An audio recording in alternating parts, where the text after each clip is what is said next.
sorry if I seem a bit inexperienced with these sort of things. Thank you for coming. There's a lot of people here, and thank you, Joe, for coming tonight.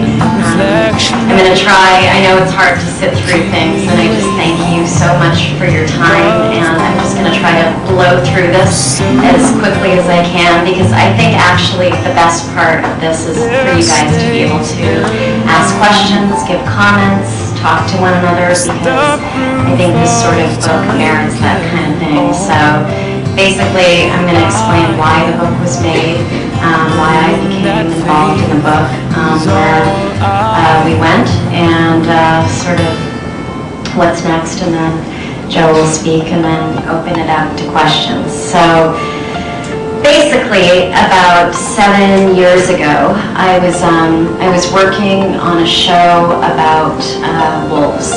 And they were sort of animatronic wolves with superpowers. And I remember I was standing on a soundstage, and it was a beautiful sunny day outside, and I was at that point in a lot of trouble from my bosses.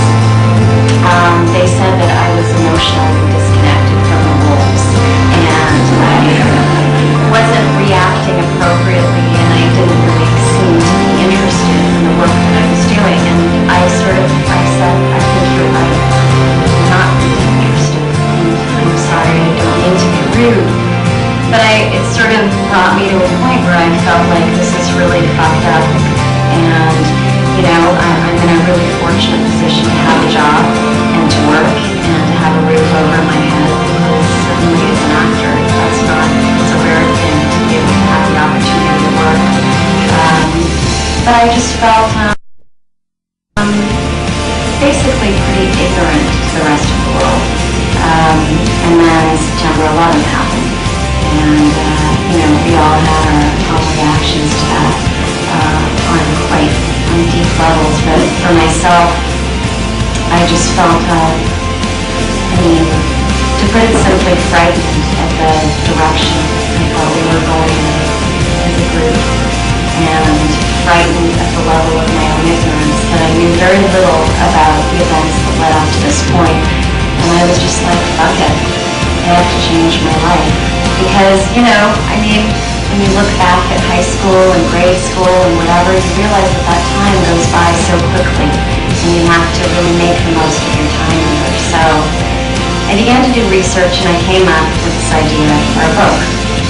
I became increasingly frustrated in reading the news that the stories of war were about, for the most part, were about explosions, and were about buildings crumbling, and about body counts, and actually you knew very little about life in between that.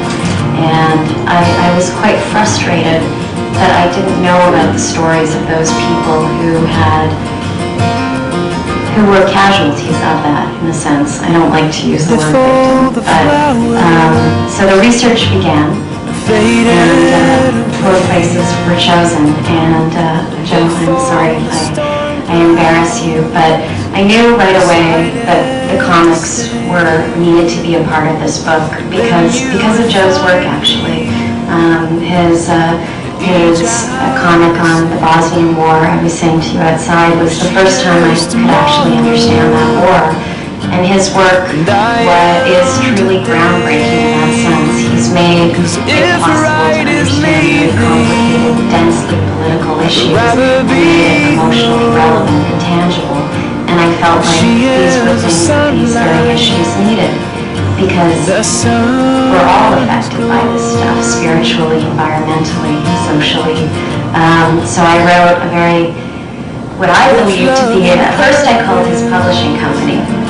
And this dude actually answered the phone, and I spoke to him on the phone, and he gave me his email address, and I was like, what? Are you allowed to do that? And I wrote to Joe, and Joe actually said yes. Not right away though, right? Yes, but I could not believe it. And then I wrote a letter to my 2 partners, Michael Simons and Paul Schubert, who both were working with Adventures, who were doing, in my opinion, some pretty groundbreaking work in the magazine, and basically that was the heart of the book. 4 places were chosen: Ingushetia and Chechnya. Ingushetia was where Chechen refugees went, and Burma, in the Thai-Burmese border, was a place on the border of El Paso, and finally Malawi. And then basically each place was chosen for very personal reasons. Chechnya and Ingushetia because I felt like there was a whole population of people that had been sort of discarded and abandoned in many ways by the international community for reasons perhaps that it's best not to discuss on a stage, but essentially this was a population that was just suspended. At the time, the Chechen refugees were not able to go back to Chechnya, and foreigners, for the most part, did not go and cover this war because of the high incidence of kidnapping of foreigners. Burma was chosen, or for some, Myanmar, because, I mean, I'm not sure why the international community doesn't call this a genocide. It is a genocide. What has happened to the Karen people is disgusting. The Burmese government is systematically trying to eliminate an ethnic population, and story after story comes out about there's a policy called the Four Cuts policy, in which ethnic groups are cut off from their food, their land, their survival, making it impossible to exist in the homes that they live, and they have to flee. And some of the casualties of that are women becoming sex workers, rape, abortions with sticks and Q-tips, and I felt like this was a very, very important issue to cover. Juarez in Mexico, because, are you guys familiar with what's going on in Juarez for the most part?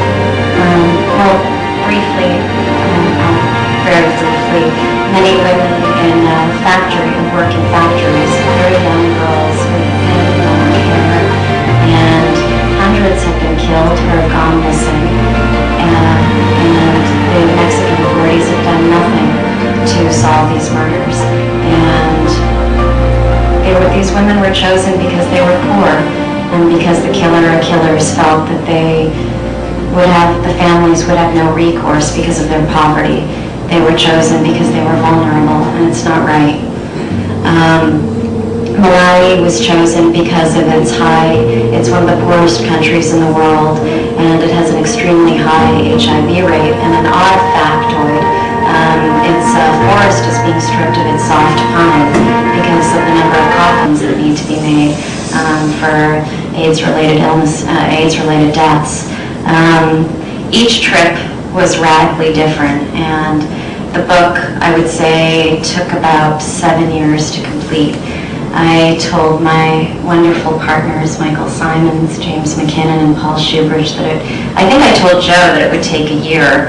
I think when I first met them, I said to them that it would take 6 months, and don't worry, we'd have it done. And, you know, they definitely quit a couple times, and they wanted to kill me a lot.